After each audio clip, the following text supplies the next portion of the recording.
voilà, mais c'est juste l'envie. L'envie de, comme tout à chacun, quand quelqu'un a envie de grimper une montagne ou quelqu'un a envie de faire du vélo, moi j'ai des envies, j'ai des rêves, et ben je les réalise et je mets tout en action pour pouvoir y arriver. C'est pas facile, c'est dur. Tous les jours on a le doute.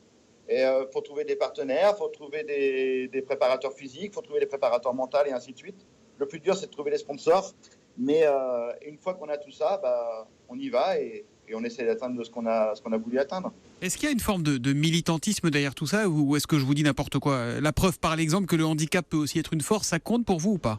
Mais complètement. Aujourd'hui, dans les débats politiques, est-ce que vous avez entendu un mot sur le handicap? Rien. Non, moi j'en ai pas entendu pour l'instant. Donc j'espère que ça va arriver, qu'une fois que les candidats vont tous être définis, qu'ils vont mettre sur la table ce bon Dieu de handicap, que toutes nos écoles soient accessibles, que nos collèges, vous vous rendez compte que 15% seulement des collèges sont accessibles en France aux enfants en situation de handicap. C'est-à-dire que depuis des décennies, on a créé des personnes handicapées dépendantes de la société. Vous entendez bien, dépendants de la société. On n'aura pas donné le choix. Aujourd'hui, les personnes en situation de handicap, vous avez vu dans les stades paralympiques, vous avez vu partout, les jeunes qui sont en situation de handicap, ils veulent accéder à l'école, ils veulent avoir Bac plus 3 ou Bac plus 5 et accéder à l'emploi comme tout le monde et vivre du fruit de son travail. Voilà ma revendication. Voilà la revendication de toutes les personnes en situation de handicap.